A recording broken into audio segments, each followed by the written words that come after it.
Alright, next topic जो हमारा है वेस्पर थ्योरी के अंदर हमने ये तो सीख लिया था फॉर्मूला हमें यूज कैसे करना है, और फॉर्मूला यूज करके हमारे पास एक पर्टिकुलर नंबर आया था लाइक 3, 4, 5 है इस तरीके से। ठीक है, तो अब उसका काम क्या है, किस तरीके से हमें पता चलेगा कि हमारा 3 आया है तो हमें कौन सी शेप ड्रॉ करनी है, 4 आया है तो कौन सी शेप ड्रॉ करनी है। ठीक है, तो उस चीज को अब हम डिस्कस करते हैं। ठीक है, एक चीज और यहाँ पर फिलहाल जो हम डिस्कस कर रहे हैं वो सिर्फ क्या डिस्कस कर रहे हैं, जिसके अंदर सिर्फ और सिर्फ बॉन्ड पेयर है। ठीक है, यहाँ पर कोई भी जो कंपाउंड फिलहाल हम डिस्कस कर रहे हैं इनमें कोई भी लोन पेयर प्रेजेंट नहीं होगा। हम ऐसे कंपाउंड को पहले डिस्कस कर रहे हैं जिसमें सिर्फ और सिर्फ हमारे पास क्या है, बॉन्ड पेयर ऑफ इलेक्ट्रॉन्स। ठीक है, तो जिसके अंदर सबसे पहला जो टाइप आता है वो आता है AB2 टाइप। ठीक है, AB2 टाइप। जो AB2 है ये हमारा शेप जो होती है इसकी वो क्या होती है,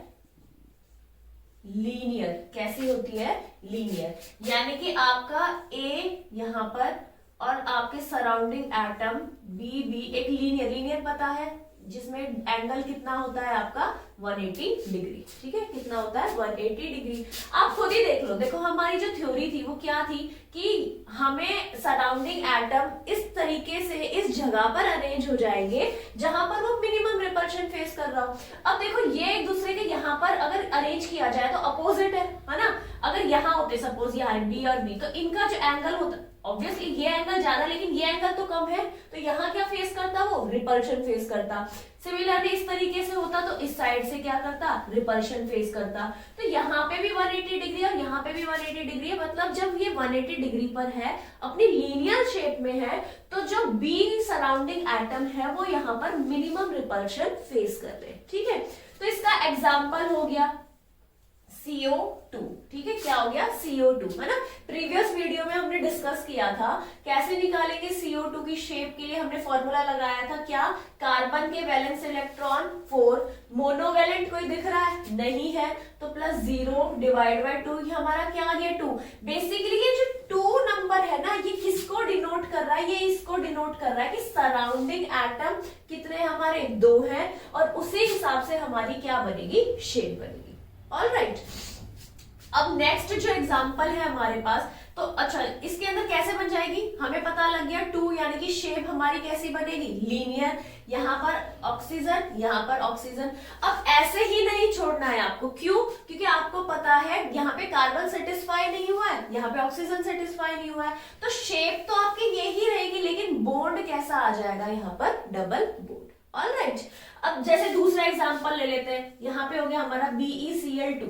अब जो बेरिलियम होता है उसके वैलेंस इलेक्ट्रॉन कितने होते हैं, 2 होते हैं। क्लोरीन बताओ क्या होता है, मोनोवैलेंट होता है डाइवैलेंट होता है, मोनोवैलेंट होता है, तो यहाँ पे +2 डिवाइड बाय ये हमारा क्या हो गया 2, आंसर क्या आ गया आपका 2, है ना। 2 दैट मीन शेप कैसी बनेगी आपकी, लीनियर, ज्योमेट्री कैसी रहेगी, लीनियर। ठीक है, तो आपका जो स्ट्रक्चर बनेगा, शेप बनेगी, वो कैसी बनेगी, इस तरीके से बनेगी। ऑलराइट, तो ये आपका जो एंगल हो गया वो कितना हो गया 180 डिग्री। ठीक है, और भी आप बहुत सारे एग्जांपल ले सकते हो, लाइक आपके पास CaCl2 हो गया, इसकी भी सेम शेप बनेगी। जो आपके सेकंड ग्रुप के जो हैलाइड्स होंगे, सेकंड ग्रुप के जो हैलाइड्स होंगे बेसिकली, उन सभी का जो शेप बनेगी वो कैसे बनेगी, लीनियर शेप बनेगी। ठीक है, ऑलराइट, तो ये तो था हमारा पहला टाइप। दूसरा टाइप देखते हैं। दूसरा टाइप कौन सा होगा हमारा, AB3 टाइप। कौन सा बनेगा, AB3 टाइप। अब AB3 टाइप कौन सा होगा, बीच में होता है सेंट्रल एटम, और यहां पर इस तरीके से आपको क्या मिलेगा, surrounding atom B and B। अब यहाँ पे अगर आप इसको देखो तो ये आपको किस तरीके से दिख रहा है, एक ट्रायंगल की तरह दिख रहा है, राइट। तो इस शेप का जो नाम होता है उसको हम क्या बोलते हैं, ट्रायंगुलर प्लैनर। क्या बोलते हैं, शेप का क्या नाम होता है, ट्रायंगुलर प्लैनर शेप। समझ में आई बात। ठीक है, अब एंगल आप खुद ही देख लो भाई, 360 को 3 से डिवाइड करोगे कितना आएगा 120, तो दैट मीन्स यहाँ जो एंगल होगा वो कितना होगा 120 डिग्री का। ऑलराइट, अब इसके एग्जांपल जैसे AlCl3। ठीक है, AlCl3 हो गया हमारे पास, SO3 हो गया, है ना। डिस्कस कर लेते हैं इनको। लाइक SO3 का देखो, AlCl3 तो सिंपल है, आप खुद ट्राई करना, आपसे हो जाएगा। SO3 को देखो, जो सल्फर है उसके वैलेंस इलेक्ट्रॉन कितने होते हैं? 6। क्या उसमें कोई मोनोवेलेंट इलेक्ट्रॉन प्रेजेंट है? SO3 में क्या कोई मोनोवेलेंट है? नहीं है, क्योंकि ऑक्सीजन कितने बॉन्ड बनाता है? डबल बॉन्ड बनाता है। तो +0 डिवाइड बाय 2 कितना आ गया ये? 3 जैसे ही आया दिमाग में क्या क्लिक होना चाहिए? AB3। ठीक है, AB3 यानी कि बीच में, तो AB3 यानी कि ट्राइंगल, तो इस तरीके से ट्राइंगल बना दो और इनके जो ये एज पॉइंट है इनके ऊपर क्या रख दो? Surrounding atom. तो कौन है सराउंडिंग एटम? ऑक्सीजन, ऑक्सीजन और ऑक्सीजन। सिंस आपको पता है ऑक्सीजन कभी भी सिंगल बॉन्ड नहीं बनाता है, तो हर एक ऑक्सीजन को क्या दे दो? Double bond. ठीक है, तो ये जो आपकी शेप हो गई, ये किसकी शेप हो गई? SO3 की, जिसका नाम क्या होता है? Triangular planar. ऑलराइट, नेक्स्ट देखो, नेक्स्ट जो टाइप आएगी आपकी वो कौन सी आएगी? AB4।